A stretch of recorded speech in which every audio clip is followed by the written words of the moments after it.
And I am going to turn it over to Lisa Schibley from Manomet. And we'll just get started. Here's your clicker. Thank you very much. Questions? I'll be right back here. Make sure this clicker works. No, I can fix that. It's a secret. Do I point there, or there? I don't think it matters where you point. For some reason, I just have to close it and then open it, and then it should be fine. Try it now. All right, you're all good to go. Yeah. That's the magic trick. All right. I got your way. All right. Thank you very much. My name is Lisa Schibley, and as you mentioned, I work for Manomet. That is a nonprofit conservation organization based out of Massachusetts. I am the North American coordinator for the International Shorebird Survey. Has anybody heard of the International Shorebird Survey? Yes? Yeah? Oh, we have some yeses. Has anybody ever conducted a count for the International Shorebird Survey? You have? Do you have a sticker? Do you want a sticker? Come see me afterward. If you have conducted a count for the International Shorebird Survey, I will send you a sticker. If I see you in person, I'll give it to you, or I will send you one. So just keep that in mind by the end of the talk. So I work for Manomet. Manomet started off as the Manomet Bird Observatory. In the late 60s, we were founded by Betty Anderson, who is an icon of Massachusetts conservation. We have a walking trail named after her, and she is hallowed in our halls. So we have been abandoning land for 50 years. That's one of the longest and richest data sets for land birds in North America. And we also, over the decades, have evolved into, with expertise in shorebirding, in fisheries, in a variety of conservation efforts. And I'm going to be talking particularly about shorebirds. So this is a nest of a whimbrel taken in the Arctic tundra. Manomet has been sending teams of scientists to the Arctic since 2001, so 13 years now. And if you ever have a chance to hear a talk by one of our scientists, Stephen Brown or Brad Wynn or Charlotte Schulte, you should definitely take that opportunity because they have amazing stories to tell. Their days in the Arctic generally consist of 14 hours of walking over difficult terrain, interacting with all kinds of wildlife, carrying shotguns with polar bears and things like that. We've never had to use them, but their stories are really remarkable. The main focus of their work up there are very intensive shorebird surveys. They're interested in understanding, what's driving some decline of shorebirds. How do the shorebirds use the landscape? We also do some tagging. So right this past summer, we were focused on putting satellite tags on whimbrels so that we could understand their migration routes. And a really cool project that Manomet just got involved in is deploying audio recording devices. 120 of them we put out in the landscape, and they're trying to figure out if we can use those, plus the machine learning behind to figure out if those audio devices can tell us what birds are there, how many birds are there, information like that. So that's a really neat project that just started recently. So we also work in South America, Central and South America, lots of different conservation efforts. One of our main goals is to partner with the resource industry. So folks that are using the land in different ways, shrimp farmers in Nicaragua, cattle ranches in Uruguay, salt industry across the continent, because shorebirds use these spaces. And the folks down there, they're very interested in the shorebirds. And they want to work with us to understand what kind of best management practices they can implement that will keep their business going, but also help the shorebirds use this landscape as well. We also help partner with local organizations for range-wide surveys of some of the endemic shorebirds. This is a Magellanic plover that is only found at the very southern tip of South America, and it's really, really cool. They have some really neat shorebirds down there, endemic shorebirds like the seed snipes and the puma plover. The puma plover only spends its summer at the very highest reaches of the Andes. Very tricky to get to. And then last year we had a Amazon River Basin shorebird survey and workshop with partners, because until recently we hadn't realized how important the Amazon River Basin is to the shorebirds that breed in the Arctic and go down south. And we're used to thinking of them as going down to Tierra del Fuego and also the mangrove beaches on the northern edge of South America. But also the Amazon River Basin is another very important place. So we're quantifying that by sending folks down there. And so what does all of this have to do with the International Shorebird Survey?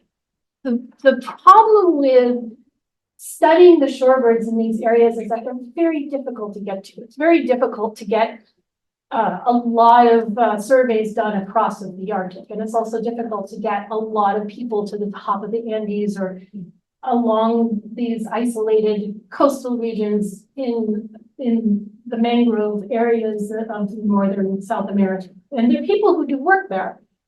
But Brian Harrington looked at this puzzle back in 1974. So 50 years, happy birthday to the International Shorebird Survey. And his solution was to recruit an army of shorebird enthusiasts, because folks love shorebirds. I mean, we can all agree that shorebirds are the absolute best birds, right? I mean, have you seen those little cotton balls with the toothpicks running around the beach? So cute.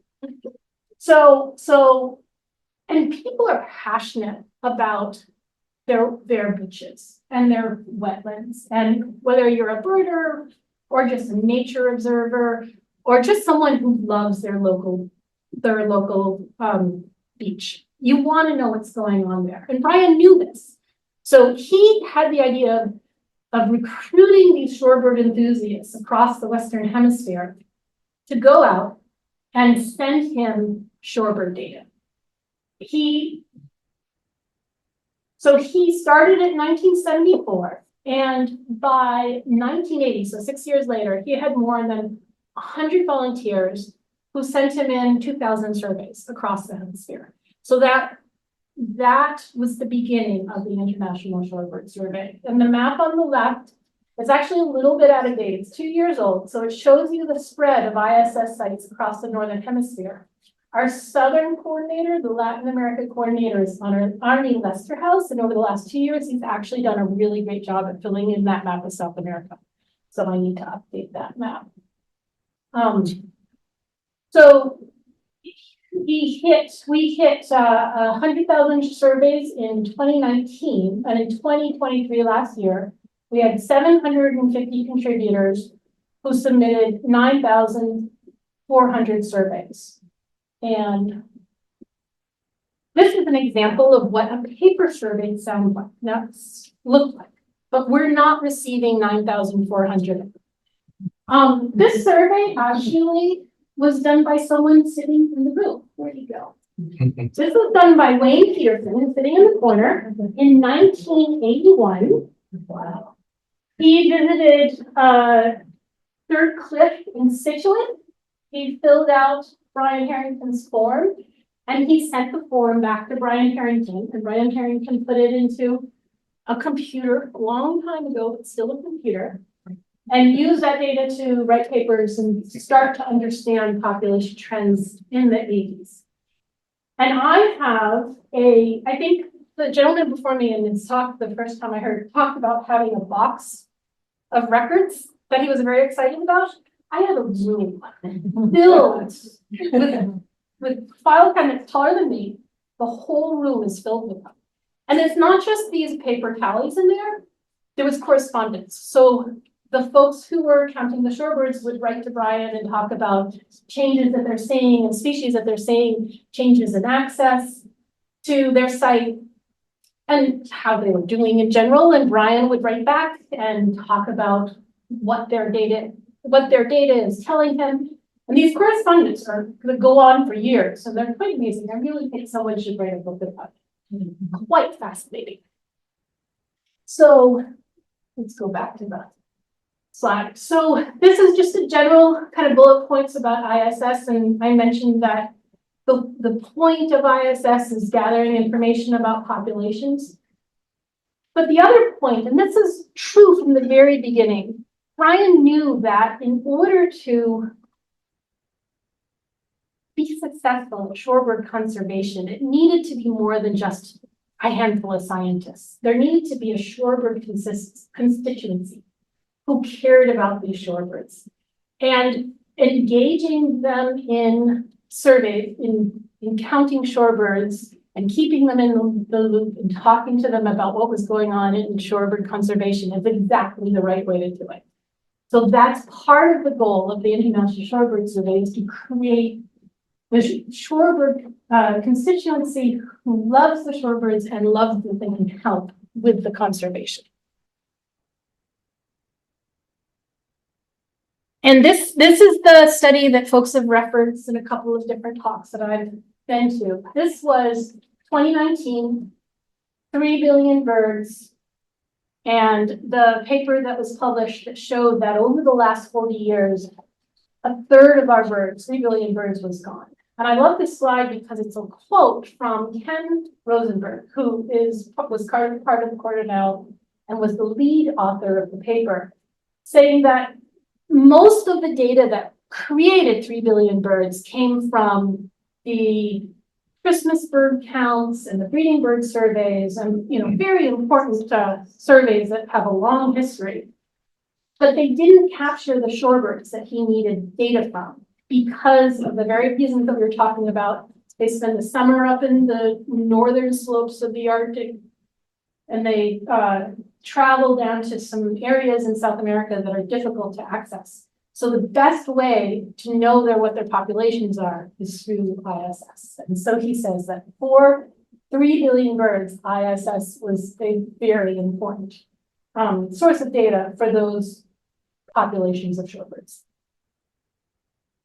And then this is a paper done last year. It was published in Ornithological Applications. The first author was Paul Smith, and Paul Smith is a research science with Environment and Climate Change Canada. So he decided to do a deeper dive into ISS data to look specifically at the shorebird trends across 40 years. So the data is from 1980 to 2019. And unfortunately, as we know, the story is not great. So let's see if I can make this work. So this center line, this means zero change. So total change, that's zero. That means populations are staying the same. So birds on this side are increasing their population. Birds on this side are decreasing their population. So you can see 26 out of 28 shorebird species have negative trends. And it's not on the slide, but in the paper, he actually looked at the numbers over generations. He looked at the previous 3 generations with the previous 3 before that. And for more species than half, it's actually getting worse. There's more negative trends recently than there actually was 3 generations ago.